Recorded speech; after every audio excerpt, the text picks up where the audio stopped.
Selamat pagi semuanya. Hari ini kita akan kembali membahas tentang past paper IGCSE Bahasa Indonesia dan kali ini kita akan membahas tentang latihan yang kedua. Past paper yang digunakan adalah past paper tahun 2022. Dan latihan kali ini kita akan membahas latihan yang kedua. Latihan kedua ini akan mencoba menilai kemampuan anak didik di dalam assessment objektif reading 1 dan reading 2. Reading 1 yaitu mengidentifikasi informasi-informasi relevan di dalam teks dan reading 2 yaitu mengartikan frase-frase atau arti kata yang eksplisit yang ditemukan di dalam teks. Mari kita bahas teks yang kedua. Sekali lagi sama dengan teks yang pertama bahwa sebelum kalian masuk membaca di dalam teks, pastikan kalian membaca terlebih dahulu pertanyaan yang diminta di dalam latihan kedua. Dan latihan kedua ini adalah membuat ringkasan pendek. Mari kita baca. Teks yang kedua, judul teksnya adalah Mendaki Gunung. Seorang pendaki gunung Kawakan mengunjungi sekolah Anda untuk memberi nasihat tentang mendaki gunung. Guru Anda meminta Anda mempersiapkan catatan pendek dari kunjungan itu untuk artikel yang akan diterbitkan di majalah sekolah. Kalau kalian amati, ada kata atau frase yang di highlight tebal di situ ya. Dicetak tebal ya, mempersiapkan catatan pendek. Berarti ringkasan yang akan kalian buat adalah dalam bentuk catatan pendek. Bisa menggunakan kalimat-kalimat tidak lengkap atau frase-frase dan kosakata penting selama menjawab pertanyaan-pertanyaan yang diminta. Mari kita lihat pertanyaannya apa saja. Dengan menggunakan teks B, siapkan hal-hal berikut untuk artikel Anda. Yang pertama, persiapan mental, 3 hal. Yang kedua, persiapan fisik, 4 hal. Yang ketiga, hal yang harus dilakukan jika mengalami masalah di gunung, 2 hal. Poin di belakang setiap pertanyaan ini menunjukkan nilai skornya.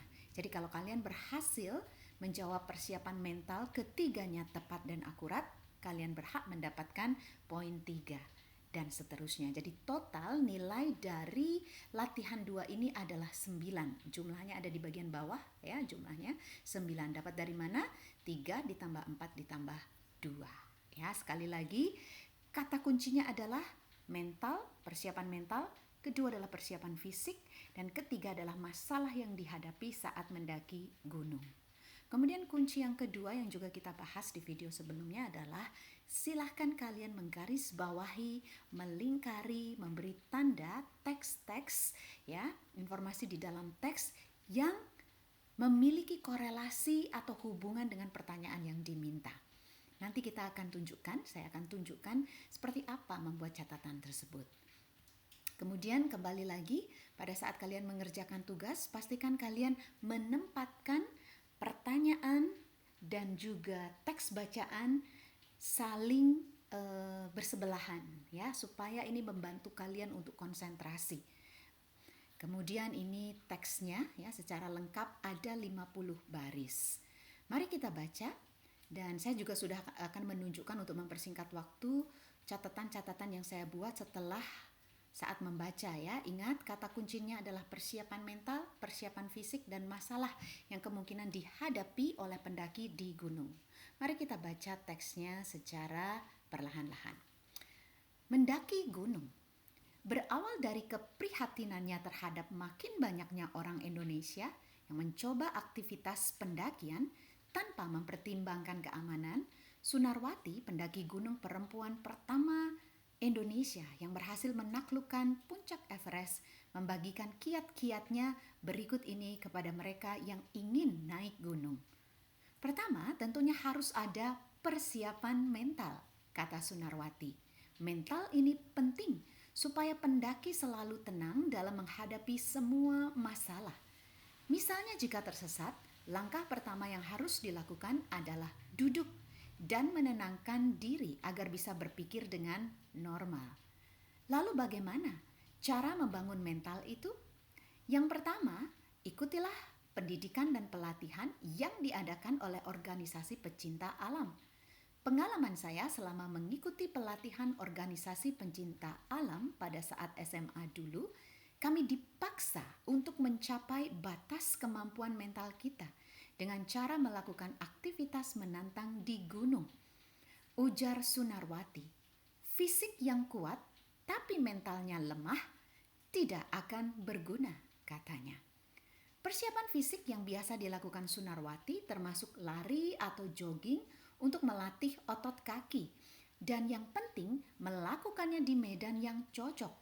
Jangan hanya melakukannya di tempat yang datar. Melatih fisik saja tidak cukup. Kita harus mempersiapkan tubuh dengan mengatur pola makan kita. Tujuannya agar daya tahan tubuh bisa maksimal sebelum melakukan pendakian. Masalahnya, banyak pendaki zaman sekarang yang belum pernah mengikuti pendidikan organisasi pecinta alam. Jadi, bagaimana cara menguatkan mental mereka dan menanamkan sikap yang tepat? Berdasarkan pengalaman saya, penting untuk memiliki tujuan yang jelas. Tanamkanlah keinginan yang kuat di dalam diri, bukan keinginan untuk menggapai puncak, tapi keinginan untuk kembali pulang dengan selamat. Ujar Sunarwati sambil memberi contoh bahwa jika seorang pendaki tersesat, maka hanya keinginan untuk pulang ke rumahlah yang akan menguatkan mentalnya untuk terus berjuang. Namun, kesalahan pendaki pemula dalam hal menanamkan keinginan ini adalah sebagian besar dari mereka menanamkan keinginan untuk menginjakkan kaki di puncak gunung. Padahal tujuan akhir sebuah pendakian bukanlah puncak, melainkan pulang dengan selamat. Jadi, tentunya pendaki harus pertama-tama berusaha menghindari ketersesatan di gunung, kata Sunarwati yang memperingatkan agar pendaki tidak memotong jalur atau membuat jalur baru dan tetap mengikuti jalur yang ada. Jangan berpikir Anda akan bisa menemukan jalur jika Anda berjalan tak tentu arah. Disinilah daya tahan tubuh yang prima akan berperan penting. Jika kita terpaksa harus bertahan lama di ketinggian dengan cuaca dan suhu ekstrim di gunung yang tidak bisa ditebak, tubuh yang bugar bisa sangat membantu, kata Sunarwati. Untuk itu, kebiasaannya sebelum mendaki gunung adalah tidur dengan cukup mulai dari seminggu menjelang pendakian. Kalau perlu, Sunarwati juga mengonsumsi vitamin agar tubuhnya tetap bugar. Untuk pendaki pemula, Sunarwati menyarankan untuk juga menginap selama sehari semalam di kaki gunung agar tubuh terbiasa dengan cuaca dan suhu. Berikutnya, teks kelanjutannya ada di halaman berikut. Mendaftar ke petugas gunung setempat sebelum mendaki merupakan hal yang harus juga dilakukan.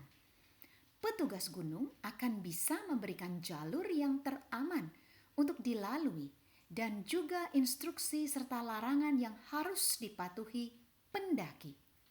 Tandai jalur aman di peta Anda dan jika tersesat, jangan lupa untuk menggunakannya karena orang sering lupa melakukannya. Pada umumnya, petugas gunung juga mengetahui bagian-bagian tertinggi yang penting diketahui pendaki. Jika tersesat, yang paling disarankan adalah menuju titik tertinggi yang paling dekat. Dari tempat tertinggi itu, pandangan akan jauh dan luas. Jadi akan terlihat untuk selanjutnya akan turun lewat mana, ujar Sunarwati. Yang terakhir, cara terbaik untuk menguji rencana Anda dan untuk merasa lebih percaya diri sebelum memulai adalah berbicara dengan mereka yang sudah berpengalaman dengan gunung yang akan Anda daki, kata Sunarwati. Begitulah teks dari latihan yang kedua ini, dan kalau kalian amati, saya memiliki 3 tanda yang berbeda di sini. Yang pertama, garis bawah berwarna hijau. Kemudian yang kedua adalah bintang. Dan yang ketiga adalah garis bawah untuk kalimat-kalimat yang mengandung informasi dalam pertanyaan yang ketiga ya. Jadi warnanya saya bedakan di sini. Ingat, kata kunci yang pertama tadi adalah pertanyaan tentang persiapan mental. Jadi saya beri tanda bintang untuk semua yang ada kata mental di situ. Di sini. Ya. Pertama di sini juga disebutkan ada kata mental, tetapi mengapa ini tidak saya tandai dengan bintang? Karena informasi selanjutnya mengatakan bahwa mental itu penting supaya pendaki selalu tenang dalam menghadapi semua masalah. Nah, ini lebih kepada poin yang ketiga, yaitu apa yang harus dilakukan saat pendaki menghadapi masalah. Ya, jadi ini saya beri tanda garis hijau karena ini hubungannya dengan apa yang perlu dihadapi saat menghadapi masalah di gunung. Kemudian kita balik lagi. Sebutkan 3 hal tadi ya, dia minta 3 hal. Apa yang perlu kalian lakukan dalam mengasah persiapan mental para pendaki? Di sini ada langsung di dalam teks langsung disebutkan bagaimana cara membangun mental itu. Yang pertama, mengikuti pendidikan dan pelatihan yang diadakan oleh organisasi pencinta alam. Yang kedua, di situ kalian dipaksa saat melakukan pelatihan ya, untuk mencapai batas kemampuan mental kita dengan cara melakukan aktivitas yang menantang ya, mencapai batas kemampuan mental kita. Dengan kata lain, mengasah seberapa kuat mental kalian dengan latihan-latihan atau aktivitas yang menantang. Kemudian, yang ketiga di sini, latihan mental berikutnya adalah nih ya, pengalaman si Sunarwati menguatkan mental adalah dengan memiliki tujuan yang jelas. Tujuannya apa? Tujuan mendaki gunung bukanlah mencapai puncak, karena kita tidak ingin pulang tinggal nama, ya, tapi kita ingin pulang kembali dengan selamat ke rumah. Itu tujuan utamanya. Ya, jadi pastikan untuk memiliki tujuan yang jelas dalam mendaki gunung, yaitu pulang kembali ke rumah dengan selamat. Kemudian kalau kalian lihat di sini juga masih ada 1 bintang lagi, ya. Di sini tidak ada kata mental, tapi ada kata yang mengacu atau berkorelasi berhubungan kuat dengan kondisi mental, yaitu kata percaya diri. Kita lihat ya, kita simak ya. Yang terakhir, cara terbaik untuk menguji rencana Anda untuk merasa lebih percaya diri, kepercayaan di dalam diri, ini adalah keadaan mental seseorang dalam menghadapi sesuatu atau menghadapi suatu kegiatan ya. Jadi percaya diri ini termasuk melatih mental. Sebelum memulai adalah berbicara terlebih dahulu kepada mereka yang sudah berpengalaman. Ya, jadi itu tadi 4 hal yang bisa dilakukan untuk melatih mental. Sekarang kita masuk kepada melatih fisik, ya. Dan di sini melatih fisik saya tandai dengan garis merah. Persiapan fisik, sekali lagi teks 2 ini masih mencari informasi yang eksplisit. Jadi kamu akan dengan mudah mencari kata-kata kunci ya yang ada di dalam teks ya. Jadi di sini juga persiapan fisik yang bisa dilakukan Sunarwati adalah lari, jogging untuk melatih otot kaki. Kemudian yang kedua, mengatur pola makan ya. Kita harus mempersiapkan tubuh. Jadi fisik dan mental ini satu kesatuan. Bedanya kalau fisik itu apa yang kita lakukan kepada tubuh badani kita, termasuk latihan atau olahraga, kemudian pola makan, dan secara pengetahuan umum kita tahu bahwa istirahat atau tidur yang cukup itu juga penting untuk fisik. Adakah di sini tentang istirahat yang cukup? Ternyata ada, disebutkan di baris ke-33. Daya tahan tubuh yang prima sangat penting. Dan lanjut ya, kebiasaan sebelum mendaki gunung adalah tidur dengan cukup mulai seminggu sebelum pendakian. Kemudian ada berikutnya, mengonsumsi vitamin agar tubuh tetap bugar. Nah, itu semua berhubungan dengan fisik. Lalu kalimat berikutnya juga memberikan kiat bagaimana para pendaki pemula jika mengalami kelelahan, ya, itu bisa menginap selama sehari semalam. Kenapa perlu menginap? Karena ini pendaki pemula yang mungkin juga mudah untuk merasa lelah gitu ya, lebih baik beristirahat dan tidak memaksakan diri untuk melanjutkan perjalanan. Bisa menginap di sana di kaki gunung supaya apa? Sekali lagi, tubuh terbiasa dengan cuaca dan suhu. Di sini ada kata tubuh. Berarti ini berhubungan sangat erat dengan persiapan fisik para pendaki ya. Jadi ini bisa kamu masukkan dalam jawaban. Itu tadi ya, pilihlah 4 hal dalam persiapan fisik ya, ada di dalam teks itu semua. Dan pertanyaan terakhir adalah apa yang perlu kalian lakukan jika kalian mengalami masalah di gunung. Nah, ini sedikit unik. Latihan di tahun 2022 ini karena biasanya jawaban itu bisa kalian runtut ya, pertanyaan terakhir jawabannya ada di paragraf-paragraf tengah dan akhir. Tapi ternyata di paper pertama tahun 2022 ini segala informasinya tersebar dari awal hingga akhirnya. Bahkan pertanyaan terakhir jawabannya ada di paragraf-paragraf awal. Bagaimana kita tahu? Karena sudah disebutkan dengan sangat jelas. Mental ini penting supaya pendaki selalu tenang dalam menghadapi semua masalah. Fokusnya adalah apa yang harus dilakukan pendaki jika mengalami masalah. Dan di sini langsung ya, untuk menghadapi masalah. Jadi kalian bisa memilih frase ini. Yaitu apa yang harus dilakukan? Yang pertama adalah duduk dan menenangkan diri agar bisa berpikir dengan normal, berpikir dengan jernih. Itu bagian yang pertama. Kemudian langkah yang kedua ada di bagian paragraf-paragraf terakhir ya. Saya tandai dengan garis bawah warna hijau.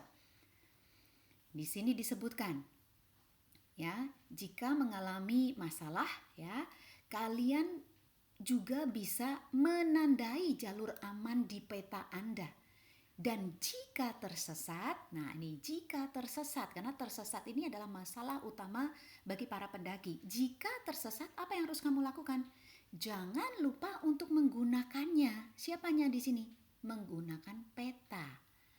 Tadi ya, melakukan penandaan di dalam peta dan menggunakan peta itu. Dan hal ini yang sering dilupakan orang. Itu langkah yang kedua. Langkah ketiga apa yang bisa dilakukan? Ada di paragraf selanjutnya. Ya, jika tersesat, sekali lagi tersesat adalah masalah. Jika tersesat, yang paling disarankan adalah menuju titik tertinggi yang paling dekat. Kenapa? Karena dari tempat tertinggi tersebut pandangan akan jauh dan luas sehingga kalian bisa menemukan jalan pulang. Sebagai kesimpulan, ada 3 hal yang perlu diingat saat mengerjakan latihan 2 dari paper 1 ini. Yang pertama adalah membaca soal dengan teliti. Yang kedua adalah identifikasi kata kunci di dalam pertanyaan-pertanyaan yang kalian dapatkan. Dan setelah mendapatkan kata kunci, pastikan kalian mencarinya di dalam teks bacaan yang kalian terima. Di sini saya sebutkan kata kunci di dalam Q&T. Q itu adalah questionsnya dan kemudian mencarinya di dalam teks bacaannya. Dan dari latihan kita kali ini ada 3 kata kunci di dalam pertanyaan. Yang pertama adalah persiapan mental dalam mendaki gunung. Yang kedua adalah persiapan fisik. Dan yang ketiga adalah masalah yang mungkin akan dihadapi oleh para pendaki gunung. Lalu yang ketiga adalah langkah yang unik ini ya yang kita temui dalam latihan kedua ini, yaitu adalah memahami keseluruhan teks. Karena dari yang sudah kita baca dan kita mengerjakan soalnya, kita menemukan bahwa jawaban-jawaban dari ketiga pertanyaan ini ternyata tersebar dari bagian awal, tengah hingga akhir. Baik, untuk menutup pertemuan kita kali ini ada satu peribahasa yang akan saya bahas, yaitu berhubungan dengan gunung. Peribahasanya adalah takkan lari gunung dikejar, hilang kabut tampaklah ia. Bagi para pendaki gunung tak perlu terburu-buru mendaki sampai puncak tujuan, karena yang penting adalah melakukan persiapan dan bisa pulang dengan selamat kembali ke rumah. Diharapkan juga sama dengan kita semua, tidak perlu terburu-buru saat mengerjakan sesuatu. Yang penting nikmati prosesnya dan kemudian persiapkan diri dengan sebaik-baiknya dan semoga tujuan yang diharapkan akan tercapai. Terima kasih sudah mendengarkan. Sampai jumpa.